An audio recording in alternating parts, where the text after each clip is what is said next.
Welcome to This Explainer. I'm so glad you're here, because today we're diving into the absolute bedrock of international commerce. We're unpacking the strategic intricacies of structuring letters of credit, specifically looking at it from the applicant's perspective. Now, you might initially think of banking instruments as, somewhat administrative, but based on some fantastic insights from industry expert Michael Pires, we're going to see how structuring a letter of credit is actually one of the most vital strategic moves a business can make to protect its bottom line. Okay, let's just dive right into this.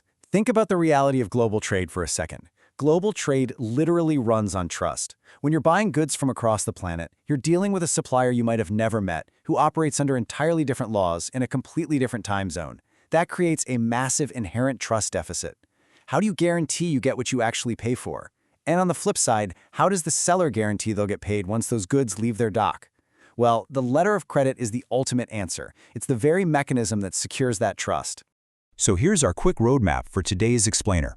First, we'll look at global trade's trust deficit.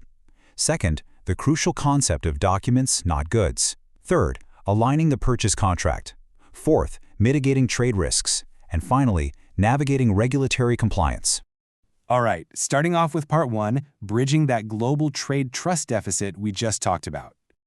Listen, structuring a letter of credit is not just some boring clerical task. It is a high-stakes strategic decision. You see, an LC is ultimately a bank's formal undertaking to pay, but, and this is a huge but, it's issued entirely based on the applicant's instructions. That's you.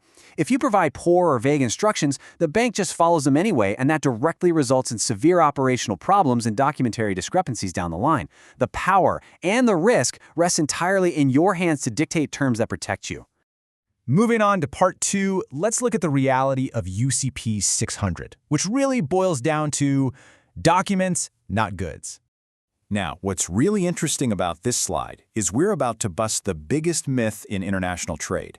As an applicant, you might naturally expect that because the bank is handling a transaction for, say, millions of dollars of cargo, they're out there somehow physically evaluating or checking those goods at the port. But here is the UCP 600 reality. Under the International Chamber of Commerce rules, banks deal exclusively with documents, not goods.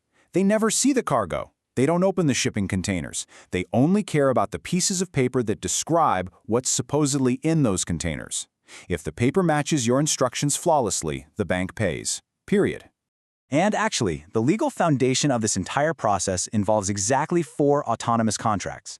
We don't need to get bogged down in deep legal theory here, but you absolutely must understand that the letter of credit operates entirely independently of your actual sales contract. For applicants, this means your only shield from managing risks, ensuring your cash flow, and guaranteeing easy clearance of goods at the destination port is the precise documentary structure you demand. Because the contracts are autonomous, the documents are your ultimate defense. Okay, section 3. Let's talk about aligning that purchase contract and giving crystal clear instructions. Let's move to the next step and see how this builds a truly bulletproof strategy. Since the bank only looks at the documents, the applicant has to ensure the LC terms faithfully reflect the original sales contract.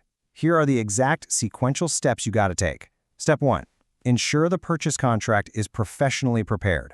Seriously, don't leave anything open to interpretation. Step 2. Work with reputable and experienced suppliers. A great contract cannot magically fix a bad business partner. And step 3, align LC documents strictly with the purchase contract. Any disconnect between what you agreed to with the seller and what you tell the bank to require in the LC will almost certainly lead to operational failures and cash flow disasters. That brings us to part 4, mitigating trade risks and setting up your defense mechanisms. A well-structured LC acts as a really powerful defense mechanism against a wide variety of trade risks. Let's run through these rapid fire. You're managing cash flow by dictating exactly when payment happens based on the presentation of documents. You're ensuring consistency of payment terms across your supply chain. You're avoiding complex draft requirements that could put your treasury team at a disadvantage. And, most importantly, you're securing the title to the goods. By demanding precise transport documents, you maintain total control over who actually owns the cargo while it's in transit. But, we do have to be realistic here. Despite all these strict rules, fraud risk absolutely still remains. Remember our big aha moment from earlier? Banks evaluate documents, not physical goods. So what happens if a bad actor ships a container full of scrap metal but submits perfectly forged documents saying it's high-end electronics? Well, the documents match, the bank fulfills its undertaking to pay, and you are left holding a very expensive box of junk. So how do we solve this frightening fraud problem? Through assurance of quality. You mitigate the risk of fraud by explicitly requiring inspection certificates from competent, independent agencies. You quite literally write it right into your letter of credit instructions that the seller cannot get paid unless a trusted third-party agency physically inspects the goods at the origin port and issues a certificate proving the cargo is exactly what it's supposed to be. This is your ultimate quality assurance shield. Finally, Part 5. We need to talk about navigating regulatory compliance and staying within the guardrails. And this brilliantly illustrates the strict regulatory guardrails every applicant has to deal with. An LC doesn't just exist in a vacuum. It has to operate perfectly within the bounds of complex international and domestic laws. You have foreign exchange regulations which dictate how currency moves across borders.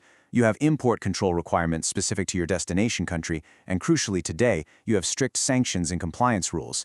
A single misstep in your instructions right here can freeze your funds or result in severe legal penalties. Your LC has to account for all of these to maintain legal commercial relationships. Let's bring everything we've learned today together.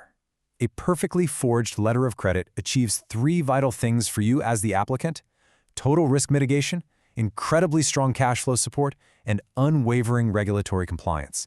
It acts as a literal shield that protects your daily business operations from the inherent uncertainties of global trade. So the crucial point is your next letter of credit going to be treated as just another clerical form you fill out, or are you going to forge it into your strongest strategic shield? I really hope this explainer has completely elevated how you view this essential tool. Remember, it's not just paperwork, it is pure business strategy.